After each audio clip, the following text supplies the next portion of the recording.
There's an anointing on your life that the enemy fears. And if you've been experiencing certain things lately, things that don't make logical sense, things that feel overwhelming and isolating, I need you to understand what's actually happening. You're not under attack because you're weak. You're under attack because you're dangerously anointed. And the enemy can see what you can't see yet. He can see the impact you're going to have. He can see the lives you're going to change. He can see the assignments you're about to walk into. And he's terrified. If you've been wondering why your life feels harder than everyone else's, why you face opposition that others don't seem to face, why simple things become complicated when you're involved, stay with me. Because these aren't signs that something's wrong with you. These are signs that something's powerfully right with you. You carry an anointing that's dangerous to the kingdom of darkness. And I'm about to show you the specific signs that confirm it. The first sign that you are dangerously anointed is unusual levels of spiritual warfare. Attacks come from directions you don't expect. Things that should work don't work. Obstacles appear out of nowhere, and it feels like you're constantly fighting battles that other people don't have to fight. This isn't bad luck. This is confirmation. The enemy doesn't waste resources on people who aren't a threat. If you're under constant attack, it's because you are dangerous to his plans. Most people misinterpret spiritual warfare as a sign that they are doing something wrong or that God has abandoned them. But the opposite is true. The greater the attack, the greater the anointing. The more resistance you face, the more significant your assignment. The enemy attacks you because he knows what's inside you. He knows what you're capable of, and he's trying to stop you before you fully step into it. The second sign is isolation. You feel isolated even in crowds. You don't fit in normal social settings. Conversations that excite others bore you. Activities that entertain the masses leave you empty. You feel like you're living on a different frequency than everyone around you. And this isolation isn't rejection, it's separation. God has set you apart because what He's called you to requires you to be different. You can't carry what you're called to carry and still fit in with everyone else. This isolation is actually protection. God is keeping you separated from influences that would dilute your anointing. He's creating space around you so you can hear His voice clearly without the noise of the crowd. And while it feels lonely, it's actually one of the kindest things He does. Because when your assignment activates, you'll understand why you couldn't have certain people in your life. They would have held you back. The third sign that you're dangerously anointed is polarization. People either love you or hate you with very little in between. You inspire strong reactions. Some people are drawn to you inexplicably. Others are repelled by you for no reason you can identify. This polarization happens because the anointing on your life forces people to choose. It exposes what's in their hearts, and they respond based on what's operating in them spiritually. When you carry a heavy anointing, you can't be neutral. Your presence disrupts the comfortable middle ground people like to live in. You force them to either press into God or pull away from Him.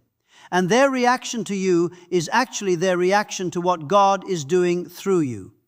Don't take it personally when people reject you. They're not rejecting you, they're rejecting the anointing, and that's between them and God. The fourth sign is prophetic revelation. You have access to revelation that others don't have. You see things spiritually that most people miss. You understand patterns. You discern motives. You sense things before they happen. God shows you things in dreams and visions. And when you try to explain what you see to others, they don't always understand. This isn't you being weird. This is God giving you prophetic sight because the assignment He's given you requires it. The anointing comes with spiritual downloads.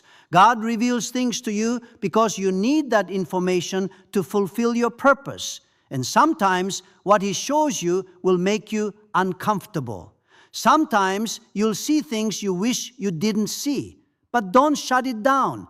Don't dismiss it. Steward the revelation well, because it's part of your anointing. The fifth sign that you're dangerously anointed is powerful prayer results. When you pray for people, things shift. When you declare things, they manifest. When you speak over situations, they change. There's power in your words that you can't fully explain. And sometimes it even scares you because you realize you're operating at a level that's beyond your natural capacity. That's the anointing. That's God working through you to accomplish things you could never accomplish on your own. Don't minimize this. Don't downplay it. Don't act like it's normal when it's clearly supernatural. Embrace the anointing. Step into it fully. Let God use you the way He wants to use you. Because there are people waiting for what only you can release. There are situations waiting for what only you can speak over. And your anointing is the key that unlocks breakthrough for others. The sixth sign is disproportionate trials. You've been through things that should have destroyed you, loss that should have broken you, betrayal that should have made you bitter, pain that should have defeated you, but you're still here. You're still believing. You're still trusting God. And that survival isn't just resilience. It's the anointing protecting you through things that were designed to take you out. The enemy threw everything at you because he knew if you survived, you'd be unstoppable. And you survived, which means you are now walking in a level of authority that comes from having been tested and proven. The trials weren't random. They were strategic. God allowed them because He knew you'd come through refined, stronger, and more dangerous to the enemy than ever before. The seventh sign is a weighty burden. You feel a weight of responsibility that others don't feel. You're burdened by things that don't directly affect you. You feel the pain of others deeply. You carry concerns about nations, about generations, about justice, about the state of the church, and it's heavy. Sometimes it feels like too much to carry. But this burden is part of your anointing.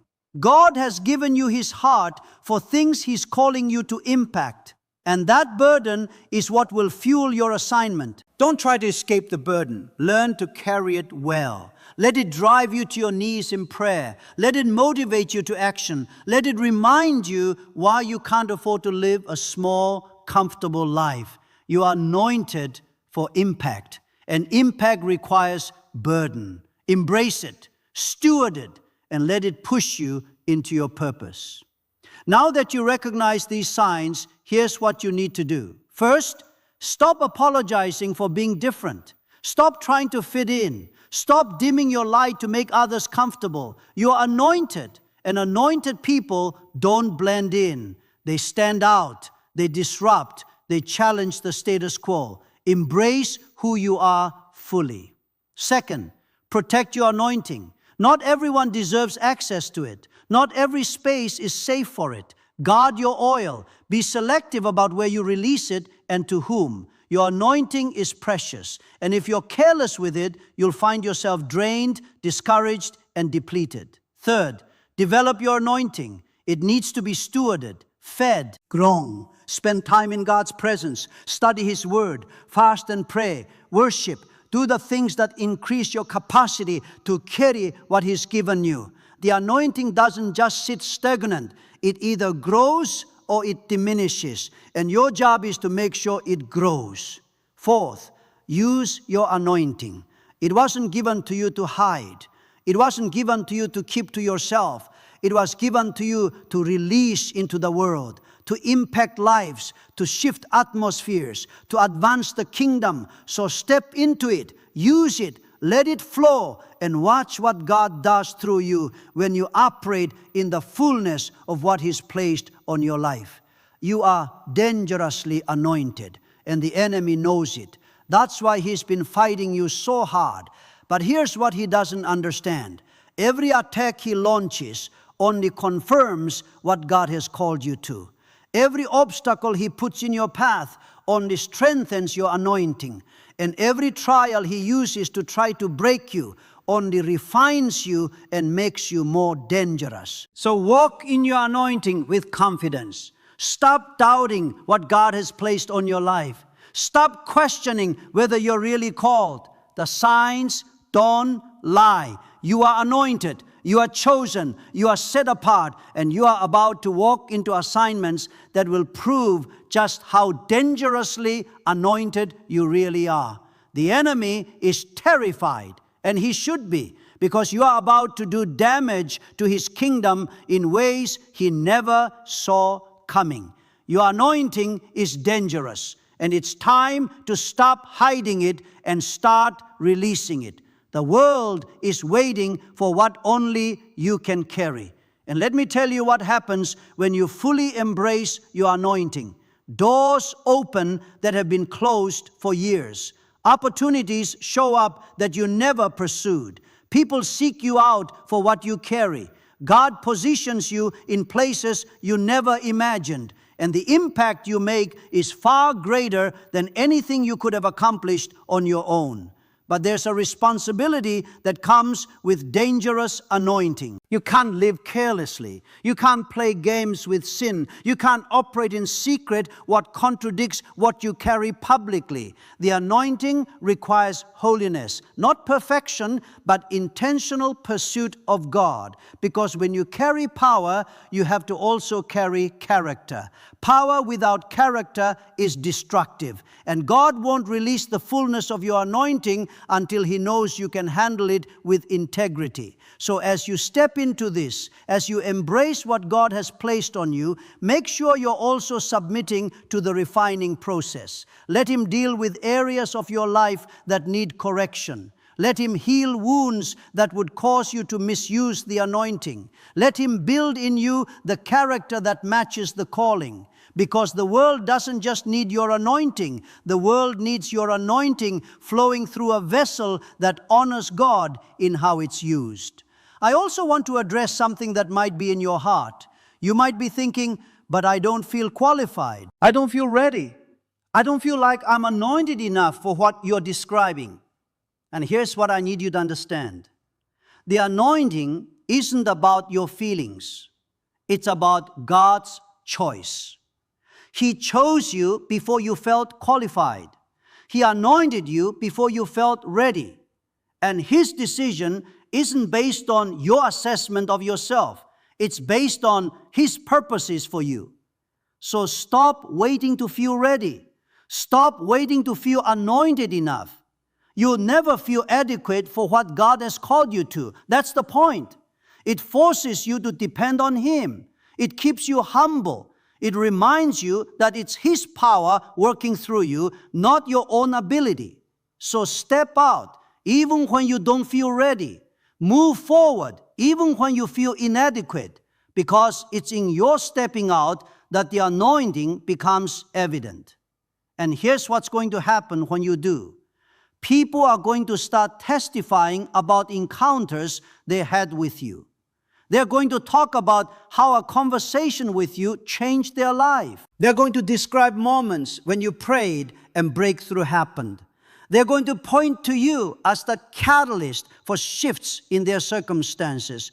And you're going to be amazed because you didn't even realize what was happening. That's the anointing. It works through you even when you're not fully aware of it.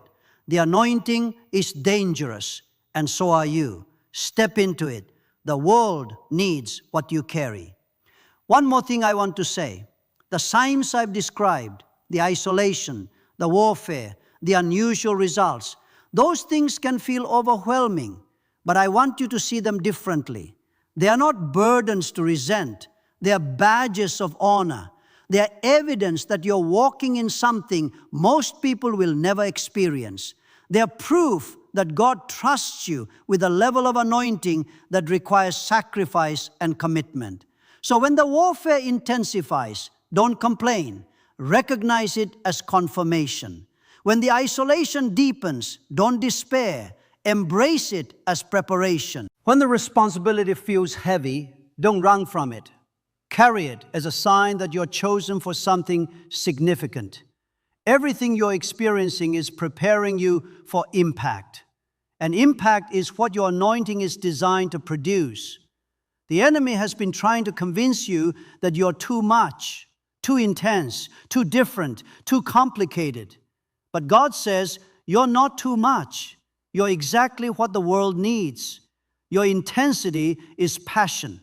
Your difference is anointing. Your complexity is depth. And everything the enemy has used to try to make you shrink is actually what makes you dangerous to his plans. So stop apologizing for who you are. Stop toning yourself down. Stop hiding your anointing to make others comfortable. The world doesn't need comfortable. The world needs anointed. And you are dangerously anointed. It's time to walk in it fully, release it boldly, and watch what God does when you stop holding back what He's placed on your life. You are anointed. You are dangerous. And you are about to change everything. And finally, remember this. Your anointing wasn't given to you for you. It was given to you for the people who need what only you can release. There are assignments waiting for you that only you can fulfill. There are lives that will only be touched by your specific anointing. There are breakthroughs that will only come through your specific prayers. You're not just anointed for yourself, you're anointed for a generation. So carry it well, protect it fiercely, develop it intentionally, and release it boldly, because the world is waiting for what God has placed on your life. The signs are clear. You are dangerously anointed by God, and it's time to stop running from it, hiding from it, or doubting it. Embrace it, walk in it, and let God show the world what happens when someone fully surrenders to the anointing He's placed on them. You are dangerous to darkness. You are a threat to the enemy, and you are about to walk into the fullness of what God has called you to. The signs don't lie. You are anointed. Now walk like it. The anointing is dangerous, and so are you. Step into it fully.